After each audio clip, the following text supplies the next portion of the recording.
एक गोष्ट मला तुमच्याबरोबर शेअर करायची आहे. आत्ता मी काही बातम्या ज्या आपण आता ऐकतोय, आता रशिया 1 एप्रिलपासून पेट्रोल पेट्रोल बंद कर म्हणजे त्यांचं ते सगळं बंद करणार आहे निर्यात.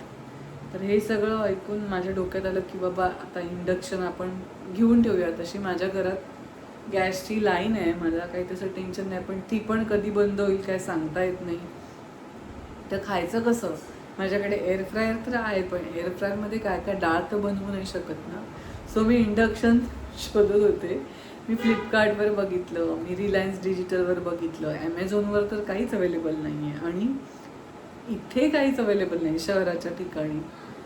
आणि आता मी दुकानात विचारलं तर त्यांच्याकडे पण अवेलेबल नाही आहे. आणि जे आहेत अवेलेबल ते 7,000 8,000 आणि ते त्याच्यामध्ये भांडी पण देणार आहेत ते, आणि ते पण 4 एप्रिल 8 एप्रिलला वगैरे असे ते येणार आहेत. आणि काही अवेलेबल आहे त्या कंपन्या मी कधीच ऐकलेल्या नाही आहेत. ते पण अवेलेबल नाही आहेत बरं का. त्या ज्या मी न ऐकलेल्या कंपन्यांचे जे आहेत आता सध्या दाखवत आहे ते पण करंटली अनअवेलेबलच आहेत. म्हणजे काय प्रकारे लोकांनी त्याची खरेदी केलेली आहे सेफ्टीसाठी. गावी असतो तर आपलं चूल पेटवून काहीतरी जेवण बनवून माणूस खाऊ शकतो. शहराच्या ठिकाणी काय करणार? काहीच नाही करू शकत. त्यामुळे लोकांनी भरपूर इंडक्शन, मला वाटतं 2-2 वगैरे पण घरात घेते. घरातल्यापेक्षा हॉटेल्समध्ये माझ्या मते त्यांनी जास्त खरेदी केलेली आहे इंडक्शनची. कारण सध्या इंडक्शनवरच सगळं चालतं त्यांचं. आणि त्या दिवशी मी बिर्याणीची ऑर्डर दिली गावी, जी 10 मिनिटात बिर्याणी तो देतो बनवून म्हणजे. आणि तो मला म्हणाला की नाही मॅडम, एक अर्धा पाऊण तास तरी जाईल. म्हटलं असं का? तर तो म्हणाला आता आम्ही इंडक्शनवर सगळं बनवतो.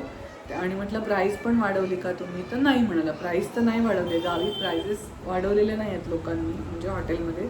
गावी हॉटेल्स बंदच आहेत तसे म्हणजे काही. आणि रोटी वगैरे किंवा डोसा ज्यासाठी गॅस सतत चालू ठेवावा लागतो अशा गोष्टी नाही मिळत, म्हणजे बंद केलेल्या आहेत सगळीकडे. तर मध्ये काही ठिकाणी पेट्रोल पण संपलं होतं. अफवा उठवलेली, त्यामुळे लोकांनी भरपूर जाऊन जाऊन पेट्रोल भरलं. एका दिवसात सगळीकडचं पेट्रोल संपून गेलं. तर अशी सगळी परिस्थिती. आता काय करायचं तुम्हीच सांगा. मला इंडक्शन पाहिजे, मी कसा विकत घेऊ? काही ऑप्शन असेल तर मला कमेंट करून नक्की सांगा की मी शॉपमध्ये जाऊन घेऊ. शॉपमध्ये अजून गेले नाही कारण तिथे महागच असेल. हां, इथे एक बजाज आपलं हो रिलायन्स डिजिटलचंच आहे इथे शॉप. तर तिथे पण मी बघितलं, पण अनअवेलेबल आहे रिलायन्स डिजिटलमध्ये.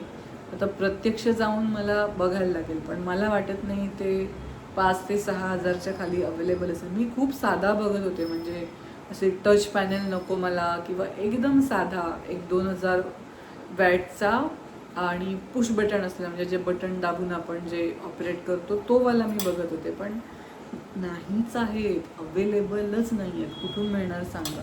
तुमच्याकडे काही ऑप्शन असेल, तुम्हाला काही माहिती असेल तर मला कमेंट करून नक्की सांगा. किंवा दुसरा काही कुकिंगचा ऑप्शन असेल तर ते पण मला सांगा.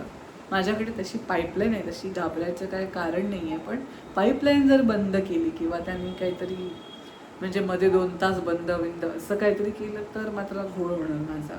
बाकी सिलेंडरचा काही माझा विषयच नाही आहे. आणि माझ्याकडे मस्त एअर फ्रायर पण आहे, पण त्याच्यात डाळ भात नाही बनवू शकत, बाकी सगळं बनतं. बाय, भेटूया. मला कमेंट करून नक्की सांगा.